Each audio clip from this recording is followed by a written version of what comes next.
அப்பாடா 10 லட்சம் வந்துருச்சு. எப்படியாவது பேசி இதுல இருந்து பாதியை நம்ம வாங்கிடுவோம்.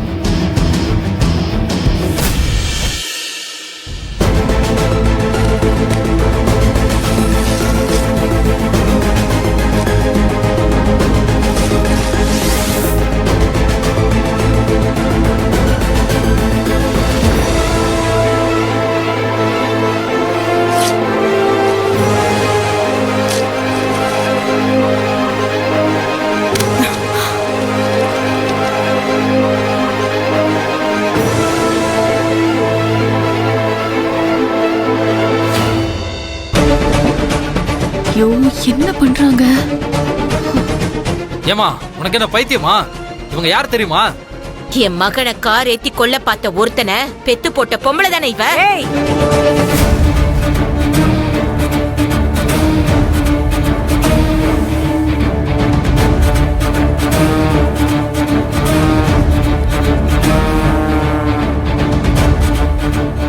நான் தான் நீ வந்தப்பவே சொன்னேனே. அப்புறம் எதுக்கு உனக்கு புரோக்கர் வேலை? ரோடுனா ஆக்சிடென்ட் ஆகதானமா செய்யும். உன் புள்ள மேல கார் ஏத்திருந்தா நீ சும்மா இருந்திருப்பியா? அத்தை அத்தை அத்தை வேணா அத்தை, கொஞ்சம் கோவப்படாம இருங்க நீ அத்தை. கொஞ்சம் எடுத்து சொல்லுமா. கோர்ட்டே பல கேஸுகளை அவுட் ஆஃப் செட்டில்மெண்ட் பண்ணிக்கங்கன்னு சொல்லிட்டு இருக்கு. இந்த அம்மா அது புரியாம பேசிட்டு இருக்கு. ஏய், உனக்கு அவ்வளவுதான் மரியாதை. அடிப்பட்டவனோட உயிரை மதிச்சு என்ன ஏதுன்னு பார்த்து ஏதாச்சும் பக்கத்துல இருக்க ஹாஸ்பிட்டல்ல சேர்க்கணும்னு கூட நினைக்காத ஒரு மிருகத்துக்காக வழியில என் புள்ள தினம் தினம் படுற வேதனைய பார்த்து துடிச்சிட்டு இருக்க என்கிட்ட வந்து வேலை பேசிட்டு இருக்கியா? பொம்பளை அணியலாம் உனக்கெல்லாம் வெக்கமா இல்ல?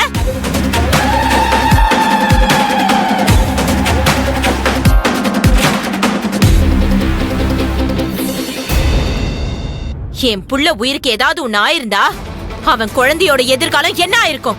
இந்த பணம் என் புள்ளைய திருப்பி கொடுத்திருக்குமா? இதே என் மகன் இடத்துல ஓம் புள்ள இருந்து நான் வந்து பணத்தை வீசி இருந்தா சந்தோஷமா பணத்தை பொறுக்கி இருப்பியா? இல்ல புள்ளதான் முக்கியம் நினைச்சு என்கிட்ட பேசிருப்பியா?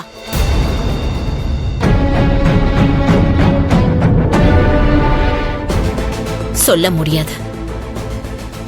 உங்களுக்கெல்லாம் பணம் தான் பெருசு. ஆனா எனக்கு அப்படி இல்ல.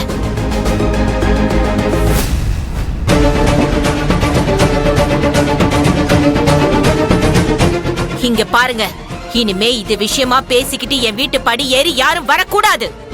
முதல்ல போ வெளியே.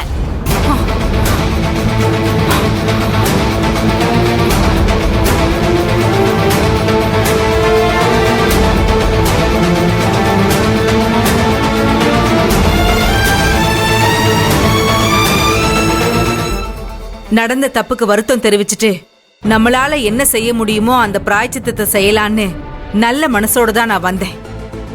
என்ன அவமானப்படுத்திட்டல்ல, அதுக்கான பலன் உனக்கு கிடைக்கும். நீ கேஸ் நடத்துறதுனால எங்களுக்கு எந்த பாதிப்பும் இல்ல, அதை தெரிஞ்சுக்கோ. உன் புள்ள ஜெயிலுக்கு போறத உன் பணம் தடுக்குதான்னு நான் பாக்குறேன். அதையும் பாத்துரலாம். உன்னெல்லாம் மனுஷியா மதிச்சு பேச வந்தனே, அது ஏன் தப்புதான்.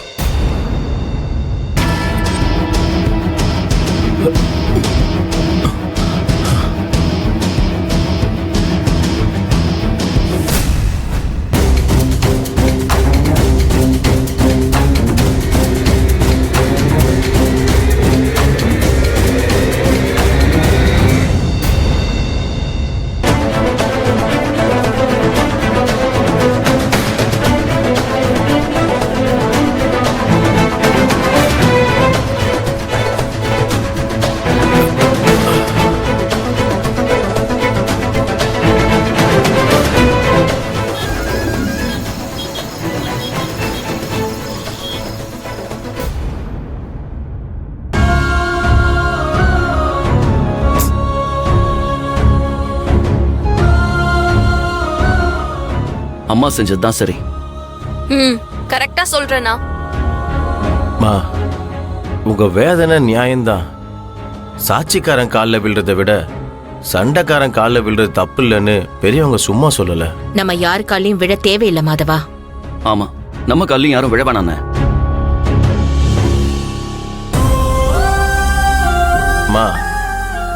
சொத்து பணம் பிசினஸ்ன்னு செல்வாக்கா இருக்கிறவங்களே கோர்ட்டு கேஸ்னாலே வேணான்னு நம்மளை தேடி வந்து பேசுறாங்க. நமக்கு எப்படிமா இதெல்லாம் சரிப்பட்டு வரும்?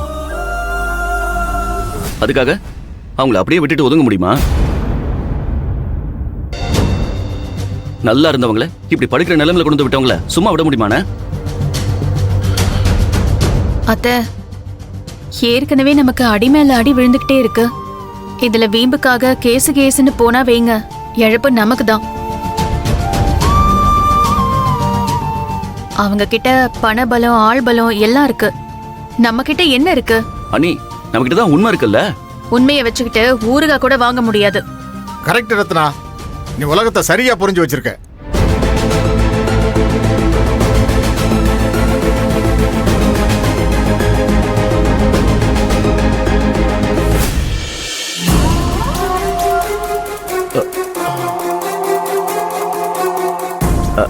சீனு, போ போய் கை கால் கழுவிட்டு சாப்பிடு போ. இப்பதானே வந்த, இப்போ ரிலாக்ஸ் ஆகு போ. இல்லண்ணே, இந்த பிரச்சனைக்கு ஒரு முடிவு கட்டணும். அடிச்சு போட்டு அவன் பாட்டுக்கு போயிட்டான். இப்போ பணத்தை கொடுத்து சரி கட்ட பாக்குறாங்களா? அண்ணா, விடக்கூடாதுண்ணே இதெல்லாம்.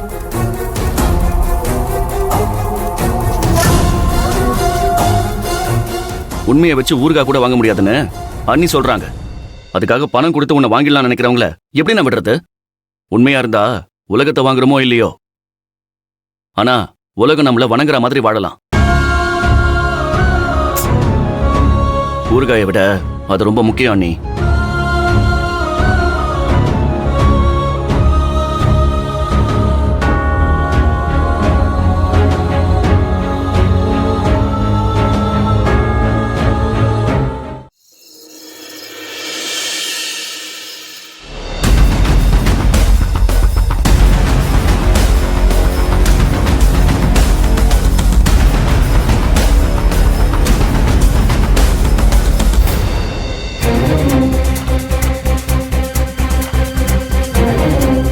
மா, என்னதாம்மா நடந்துச்சு? ஏன் வந்ததுல இருந்து எதுவும் பேச மாட்டேங்கிறீங்க? ஏதாவது சொன்னாதானே தெரியும். ஏன் பானு, லாயர் போய் பேசினதுக்கு அப்ப அந்த அம்மா ஏதோ பிடி கொடுத்து பேசலன்னு தானே நீ போய் பேசின? இப்ப என்ன, சமரசத்துக்கு ஒத்து வராங்களா இல்லையா? நீங்க அப்செட்டா இருக்கத பார்த்தா அவங்க உங்களை சரியா நடத்தலன்னு தெரியுது. என்ன நினைச்சிட்டு இருக்காங்க? நம்ம காலில் விழுந்து கெஞ்சணுமா? நான் போய் 2 வாங்கிட்டு வரேன். ஏய், பானு,